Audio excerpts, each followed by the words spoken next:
s'hydrater. S'hydrater, c'est très important. On fait du sport, mais il faut s'hydrater, les gars. Ok? Minimum 27 litres par jour. Ouais, ça c'est pour les pros.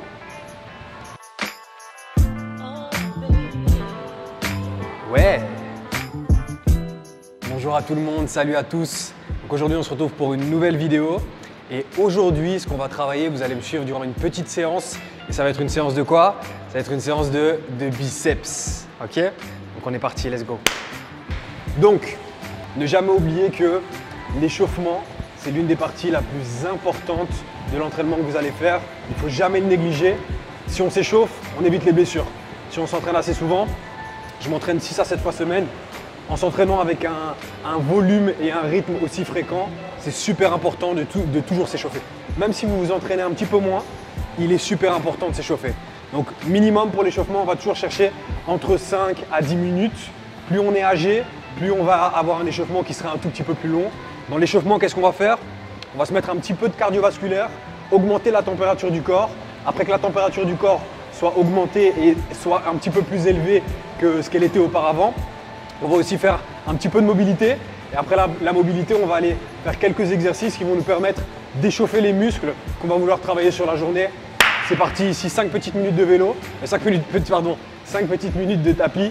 Et après, on est parti pour le reste. Let's go!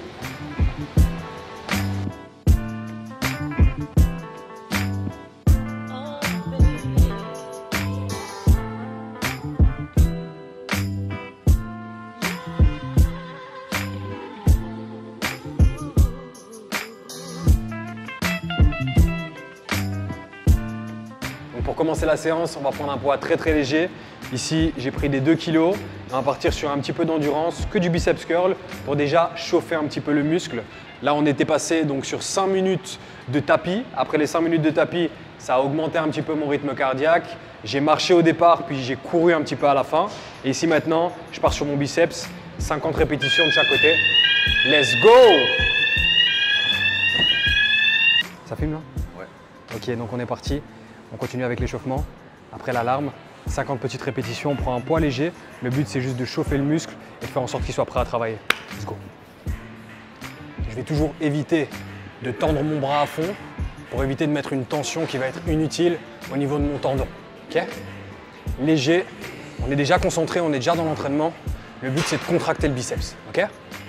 Au lieu de prendre un poids lourd, il vaut mieux toujours prendre un poids léger qui vous fera ressentir le muscle que vous voulez travailler, plus que de soulever un poids qui est lourd et travailler l'ego. On ne travaille pas l'ego, on travaille le muscle avant tout. Normalement, au bout d'un moment, ça va déjà commencer à brûler. J'ai 2 kg là. Okay.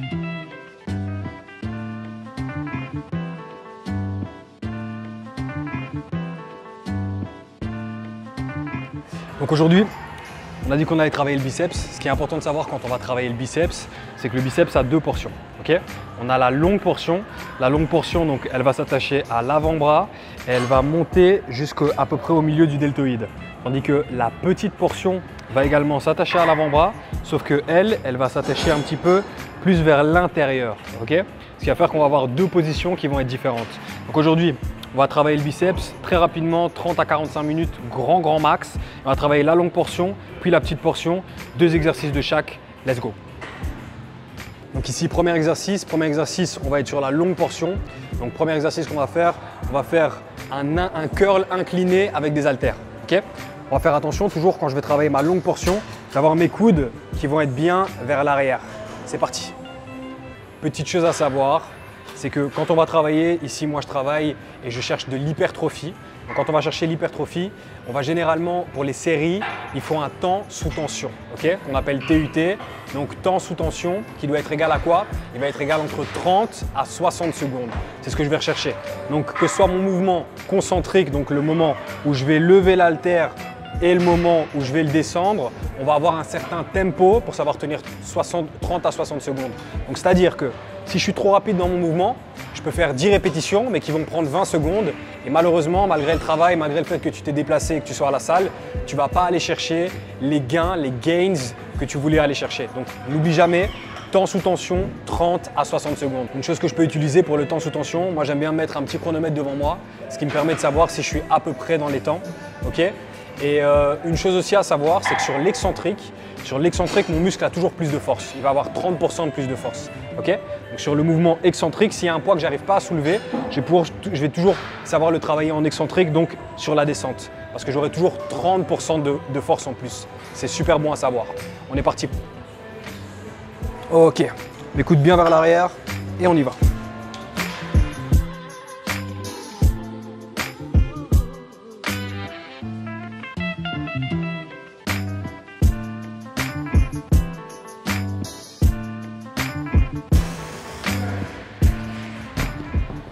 Ok, 60 secondes, on est reparti.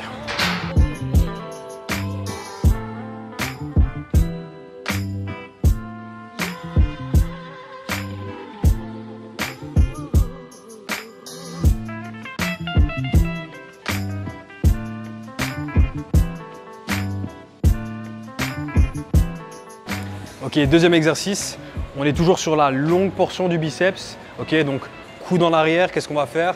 On va faire un curl unilatéral à la poulie basse. Ok, donc ma poulie, je la mets en bas, très simplement. Hop là, j'attache une poignée. Mon coude toujours bien en arrière parce que ici, je vais aller travailler mon biceps et je vais aller travailler la longue portion.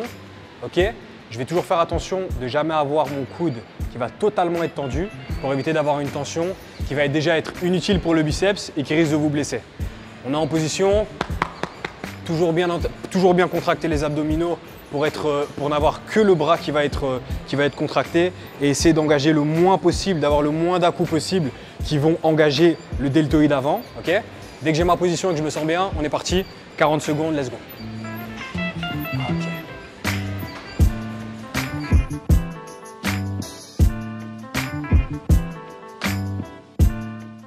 Un petit détail, ici je vous ai parlé de la longue portion, je vous ai parlé de la courte portion, mais je ne vous ai pas parlé du brachioradial, que lui, je travaille rarement et qu'on peut travailler avec un exercice très simple, un exercice que tout le monde connaît, c'est le marteau.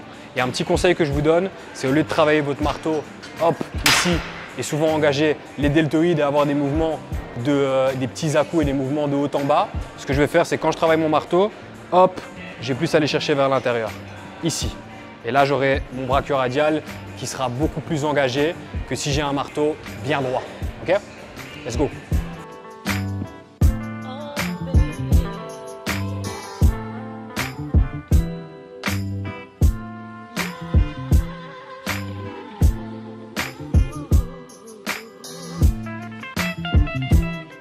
Donc ici, on a été faire la longue portion.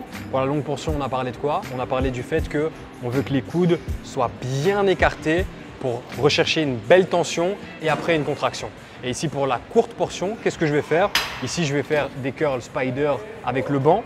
Et ce que je vais chercher, c'est que quand je vais ramener mes haltères, je vais les ramener légèrement vers l'extérieur pour aller chercher la contraction de ma courte portion. On est parti!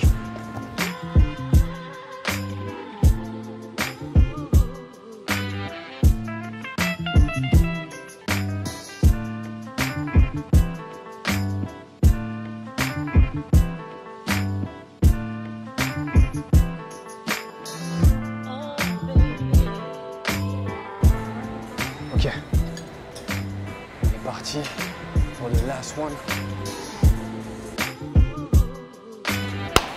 Ok, dernier exercice pour la courte portion. Ok, là on vient de faire notre petit curl spider. Ici on va faire l'un de mes exercices favoris. Sur quoi? Sur le banc Larry Scott. Ok, donc plusieurs manières de le faire. Soit je peux le faire avec mes fameuses haltères, soit je peux également prendre une barre droite, soit je peux prendre également une barre EZ. Ok. Avec les haltères, on va avoir un maintien qui va être bien plus stable, un peu plus stable, et donc on va pouvoir gérer un petit peu plus qu'avec la barre EZ. Mais après, tout dépend de vous et de vos ressentis. Si tu préfères prendre une barre droite, tu prends ta barre droite. Si tu préfères prendre ta barre EZ, tu prends ta barre EZ ou tes haltères. Et au mieux, tu switches de temps en temps pour regarder au niveau du ressenti et au niveau du résultat. On est parti, let's go! Donc pas oublier, ici je suis sur ma courte portion. Donc ma courte portion, qu'est-ce que je vais faire? Je vais chercher un écart qui va être relativement élevé et je ne vais pas oublier que hop, je tends jamais le bras totalement et quand je vais remonter, hop, je vais aller chercher vers l'extérieur. Et on est parti, ça bosse.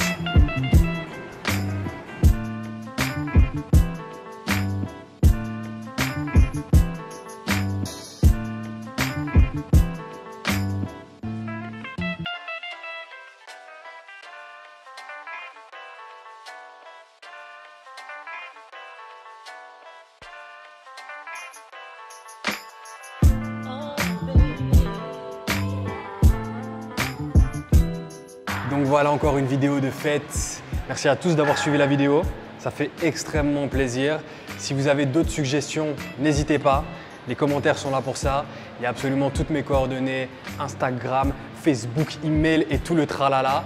Donc j'espère que ça vous a plu, j'espère que vous avez appris des choses parce que c'est le but. Le but c'est d'échanger et de pouvoir créer une communauté à travers lesquelles on pourra échanger.